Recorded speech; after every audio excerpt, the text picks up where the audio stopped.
আগামীকালকে যে লকডাউন কর্মসূচি ঘোষিত হয়েছে এটিকে কেন্দ্র করে ইতিমধ্যেই গোটা বাংলাদেশে একটা অভূতপূর্ব গণজাগরণ তৈরি হয়েছে। এই লকডাউন অর্থ হচ্ছে যে একটা এক ধরনের অহিংস অসহযোগ আন্দোলন। একটা অবৈধ কর্তৃপক্ষ বাংলাদেশ শাসন করছে এবং যে কারণে বাংলাদেশের জনগণ, সরকারি কর্মচারী, আইনশৃঙ্খলা রক্ষাকারী বাহিনী, সাধারণ মানুষ, পেশাজীবী, খেটে খাওয়া মানুষ সবাই যার, যার জায়গা থেকে প্রতিবাদ করবে এবং এই দখলদার সরকারের প্রতি বাংলাদেশের মানুষের যে ন্যূনতম আইনগত এবং নৈতিক সমর্থন নেই সেটি তারা প্রকাশ করবে। এবং আজকে ইতিমধ্যেই গোটা বাংলাদেশের গ্রামে-গঞ্জে, মফস্বলে, শহরে, বন্দরে সবখানেই কিন্তু এই লকডাউন কর্মসূচিকে ঘিরে সমর্থনে বাংলাদেশের মানুষ মিছিল করেছে, প্রতিবাদ করেছে, সড়ক অবরোধ করেছে এবং ইতিমধ্যেই সরকারি কার্যক্রম কিন্তু এক ধরনের মুখ থুবড়ে পড়েছে। বাংলাদেশ সত্যিকার অর্থেই এই আন্দোলনের যে শক্তি, সেই শক্তির বহিঃপ্রকাশ কিন্তু বাংলাদেশের মানুষ ইতিমধ্যেই দেখেছে এবং আমি মনে করি যে বাংলাদেশের মানুষ এই আন্দোলনকে টেনে নিয়ে যাবে এবং লকডাউনই আসলে থামবে না।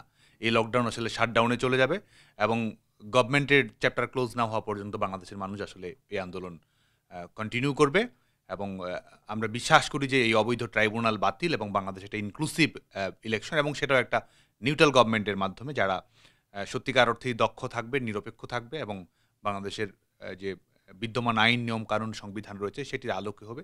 সেটি না হওয়া পর্যন্ত বাংলাদেশে আসলে এই আন্দোলন চলমান থাকবে এবং লকডাউনের টাইমলাইন কিন্তু আমি মনে করি যে এই টাইমলাইন এটি একটি বিগিনিং মাত্র। কিন্তু এই টাইমলাইন শেষ হবে যখন দখলদার সরকারের বিদায় হবে। যে কারণে আন্দোলন শুরু হয়েছে, আন্দোলন আসলে চলমানই থাকবে। কিন্তু যে পরিমাণ ককটেল বিস্ফোরণ বা ঘটনাগুলো ঘটছে সেটার পেছনেও কি মনে হয় যে আপনাদের দায়ী করার চক্রান্ত বা অন্য কোনো রকম ব্লুপ্রিন্ট রয়েছে? তাহলে সেটা যদি থাকে আপনারা কিভাবে সেটার কাউন্টার করবেন?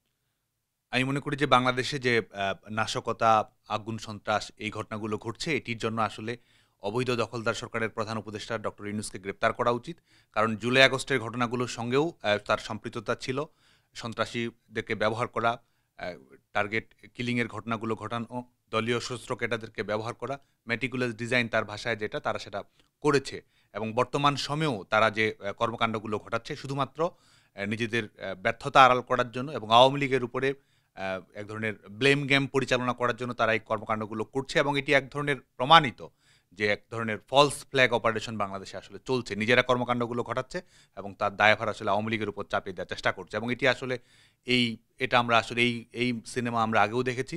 এই জুলাই আগস্টে তারা সেটি করেছে, নতুন করে আসলে তারা আবারও করছে। কিন্তু এবার বাংলাদেশের মানুষ অনেক বেশি সচেতন এবং বাংলাদেশের মানুষ তাদের যে তারা শুধুমাত্র নৈতিক সমর্থন না, আমি মনে করি যে মানুষের মধ্যে প্রতিরোধের স্পৃহা একটা তৈরি হয়েছে। কারণ বাংলাদেশের মানুষের সামনে কোনো বিকল্প নেই এই গণতন্ত্র পুনরুদ্ধারের জন্য। যে কারণে প্রতিরোধের সূচনা হয়েছে এবং লকডাউন থেকে শুরু করে পরবর্তী কর্মসূচিতেও সেটার বহিঃপ্রকাশ এত ঘটবে। পুলিশ, সেনাবাহিনী, নৌবাহিনী সেগুলো মোতায়েন করা হচ্ছে, কোথাও মনে হচ্ছে যে ভয় পেয়েছেন নাকি সেটার মোকাবিলা আওয়ামী লীগ বা সাধারণ মানুষ যারা আপনাদের লকডাউনে পার্টিসিপেট সত্যি করতে চান তারা করতে পারবে?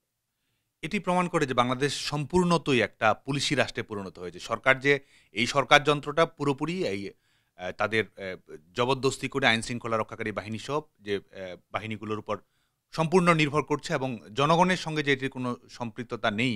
জনগণের সমর্থনের উপর ভর করে যে তারা রাষ্ট্র পরিচালনা করছে না, সরকার পরিচালনা করছে না।